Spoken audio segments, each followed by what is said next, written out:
All right, guys, buckle up, because this one kicks off fast. What starts as a calm intro instantly turns tense as the officer steps out and drops the word terrorism, clearly trying to tilt the interaction before it even begins. You can feel the shift as the auditor stands firm, refusing to be rattled or pushed into giving details. This opening sets the tone for everything that follows, and the tension only builds from here. This one's going to get troublesome. I already know what's going to go down. Look at... No particular reason, just because this is what I've chosen to do today. Would you mind identifying, please? PC Dean. Okay. Code number 17920. Thank you. And yourself? Okay. Why are you lot all coming out like this? You're making me feel nervous. Because when people start filming outside of our police station, it tends to alert red flags. Okay? For what reason? Mainly for terrorism. I'm not saying you are. All right, guys, watch how the pressure ramps up here. The officer leans hard on implication, bringing up Section 50 like a threat disguised as procedure. But the auditor isn't buying for a second, calmly dismantling the logic and refusing to fold. This is where the power struggle really crystallizes. An officer fishing for compliance and a civilian who knows his rights cold. The stakes rise, and you can feel the officers losing. Okay, but mainly because the majority of people come around, they like to film our cars, know what our registrations are, know what our police officers look like. What? Okay? Okay. No procedures for getting in and out of the building safely and securely. So that in that way, they can potentially perform a terrorist attack, okay, and have it all on recording. So that's why we come down and we like to check to make sure why they are. So you asked me to identify myself. Yeah, I'm not going to identify, no. No. Why is that? I'm not required to, I'm not committing any offence. You're not required to because you're not committing any offence. Yeah, absolutely. However, you are in a public place. Absolutely, okay? Exactly. So under Section 50 of the Police Reform Act, okay, you could be required to identify yourself with name and address, or you could be arrested, okay? If you're who's believed to be antisocial. So am I behaving antisocially? Being outside of the police does station not constitute antisocial behaviour, no. Is that the route we're going to go down? I'm not going to give you my name, I'm not going to give you my name. I wouldn't suggest using the Section 50 power. You would have to prove that I'm behaving antisocially, causing members of the public harassment, alarm and... Okay, so how's my behaviour? If you're filming and the fact that you're standing outside, there's a member of the public to walk past and feel completely distressed by the fact that you... How would they feel distressed by that? Am I engaging anyone else? I'm just here filming you. You walk past... what are we doing? Are you going to nick me now, are you? Well, I'm going to ask you to move on, sir. I'm not going to move on, I'm in a public place. At the moment, you're not in a public place, sir. This is cast as a private place. Nah, it's not. All right, guys, here's where things heat up. The debates shift to public versus private land, and the officers begin stretching logic to breaking point. The auditor calls out every inconsistency, and you can see frustration creeping in on the officer's side. This is that moment in a confrontation where authority tries to redefine the space, the rules, even reality itself. But the auditor holds a line and exposes the crack. Well, this is a pavement, mate. What are you talking about? I'll tell you what, sir, if you want to be in a private place or a public place, take a step in that pavement. No, I'm good here. I'm good here. So this is not a private place. How is this a private place? Look at where we are. Look. Just so the camera can pick it up, yeah? So if it... So there's your yellow lines. No. You're talking nonsense, mate. You're talking rubbish. And there you are, mate. You're trying to flex jurisdiction. Let's just pack it in. Yes, you are. I will carry on filming. No, I'm not going to step there. So we've gone Section 50, and now we're talking about private land. What's next? So I'm correct in what I'm telling you. No, you're just flexing unnecessarily. Yes, you are. Flex unnecessarily. You're not an issue to me. 179. All right, I'm not an issue. No worries. You are not an issue to me. Good. I have no reason to flex to you. Good. You are not that much of an issue. Good. Then there should be no reason. There should be no concerns about me filming. Then if that's the case. Well, generally there is concerns. Well, you just said that I'm not an issue to you. You're not an issue for me to flex. That means I'm not bothered by you. You're not big, high and mighty, okay? Okay. It's not about me, it's about you. This is about your ego, not about mine. Not about your... Yeah, of course it is. Your ego needs to be approved and swept and fucking stroked because you're standing... Did you just swear? Yeah, I did just swear. So you just... in a public place. Of course you're in a public place. You just committed Section 5. I'm not in a public place. Hold on. Dean, bruh. Pack it in, mate. Pack it in, mate. Places over there. Pack it in, mate. Public Mate, place, pack you it don't in do right now. Don't swear again. We're all in a public place. This is all public. Private. This is all public. This is all publicly accessible. Show me where the boundary is that denotes public That and private. yellow line. No, double yellow line doesn't denote private property. Dean, mate, you're digging yourself a hole. You're digging yourself a hole. You just swore. You started with section 50. Then you're saying private property. Even if this was private property, it's a civil matter. This is publicly accessible. This isn't private property anyway. This is private mate, land, sir. This is mate, this has not been good. Mate, this ain't good. Okay. Why are you swearing? Can I swear? Can I use the F word? You can swear if you want, sir. So I can say fuck, yeah? Congratulations. Fuck. Yeah, no, I feel good, yeah. Well done. Okay. Just we're carrying through. We're going to pay. And you did swear in a public place. Private. This ain't private, mate. Yes, sir. No, it's not. Yes. You're making yourself look ridiculous. Just go back inside, mate. All right. In addition to what my colleagues are telling you, you have to take a pinch of common sense as well. I don't have to take a pinch of nothing. I don't have to take any advice from any of you. I'm in a public place filming, which is lawful. And you've tried to threaten me. Yeah, you have. Yes, you have.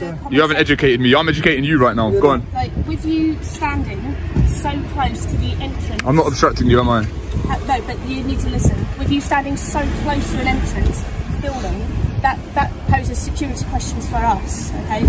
There are people who wish to do the police harm. Okay, I'm not one of those. Okay, but we don't know that, do we? Well, you have to go based on what you do know. You haven't identified yourself, so I don't we have need to. treat you as an unknown risk, so we don't know. Why am I a risk? This is a...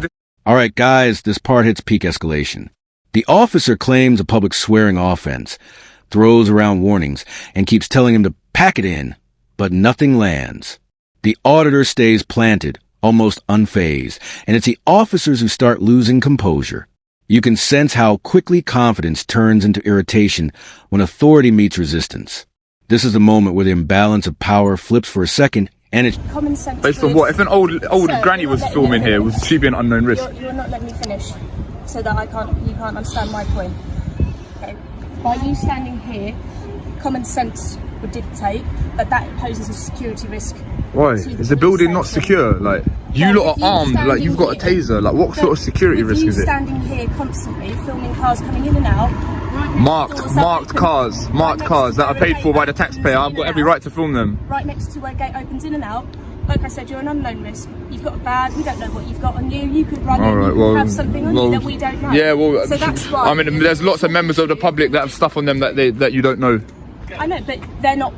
Are they all unknown risks as well? Yeah, well, I can be here. Everyone's an unknown risk. Everyone's an unknown risk. We don't live in a police state where everyone's an unknown risk and you're constantly doing surveillance. What sort of you lot have been brainwashed or something? I'm just a member of the public. Chill out. We're not all unknown risks. What are they teaching you in training? Unknown risk. Is this a police state? Do you have to spy on each other? All like we all have to like snitch on each other? What's going on here? Like, what is going on here? We have to manage risk. So we always have to manage risk, and that's why we have to do unknown risk and known risk. So anything that we don't know is unknown to us, so we have to treat it with an element of caution. Okay. Yeah? That's fair to say, isn't it? That's a common sense approach to this. And because we don't know you, you've not identified yourself with us, we don't know the risks that you pose. Would you identify yourself? Yeah, I'm PC Cook, okay. 1654. Sure. Yeah? And I'm just talking to you like I would to anybody else. Alright. And that's the point I'm trying to impress to you today, sir, that's all. Okay, now what? Well, like my colleague said, because we don't know you, we don't know the risks, we are going to just ask you to move on to the public point. This is public here. I guarantee you 100% this is public here. But with your proximity. And even if it was private, this is publicly accessible. Look. Just for some context, right? He's saying this yellow line denotes where it's public, where it's private. So how could this possibly be private property? Even let's say hypothetically it was private property, yeah? Who owns this property? Does the Met Police own this property, or would they hypothetically lease the property? Owns this property. No, they don't. By Bexley Council. Okay, right. So who pays for the council? Property that can't How's the council funded? I'm pretty sure this is leased anyway. I'm pretty sure the Met don't own this. This was gifted to us. So, you know that for a fact, do you? Well, you got flowers on your radio. Why not? So I'm asking why. If you went into a shop and they had a counter with no barriers either side, you would know that that shop's not paid for by the taxpayer. No, but behind that kiosk area, even though you can access it, is an inaccessible point. That's another common sense approach. So you can see that from there to here, and then this bit here, common sense would dictate that this is not a public part of the domain. Yeah? Okay, well this is all paid for by tax money, so But you have to, you understand why we're talking. You understand how like fiscal policy works. So the government tax, and then they spend on public services and this and that. Does that make sense? Yes, that makes sense. Yeah, it's a fiscal policy, it's an economic policy, right? So it dictates how spending and taxation works. Okay, I'm not here for a lesson, I'm just trying to talk to you. Right. And I'm just trying to explain to you. As a person, from a person to a person, why we are managing the risk of somebody standing by the entrance that's constantly used to a police station. Okay, have I satisfied that I'm not a risk? Well, no, because we Alright, well how are you going to satisfy it then? Well, we're just... Just remember, everything I'm doing right now is perfectly legal, so just remember that. And it's not antisocial. But why did you backpedal on that? I didn't backpedal. Yeah, you did. But why are you not nicking me under section 50 then? Because I don't have reason to nick it. Doesn't mean backpedaling. Okay. I'm trying to approach you with common sense. I don't like to unnecessarily criminalise people. Oh, thank you. Good, So, good. Me and my colleague have tried to appeal to your common sense nature, but clearly... Good, I'm happy that you're not criminalising people, that's good. You know of any officers doing stuff like that? Do I know of any officers that unnecessary criminal? Yeah. Never heard of that. Right, good. Good. Why? How you swore in a public place as well? I didn't swear. Yeah, you did. I did not. And if that has offended you, then I do apologise, but I did not swear in a public place. You did. You said the F word. I've got it on camera. I swore, but I'm not in a public place. All right. If you say so. Okay. Are we done? Yeah, you go back your day. All right, you're dismissed. You're dismissed. Go away. All right, guys. Here's the closing stretch. The officer backs off. The auditor stands his ground. And the whole thing ends with a near admission that nothing illegal happened. Then the narrator steps in and breaks down exactly how the officers overreached and why knowing your rights matters. It's the perfect wrap to a confrontation that shows how easily power can be misused when unchecked. Thanks for watching the video. Don't forget to like, subscribe, and we'll see you in the next one.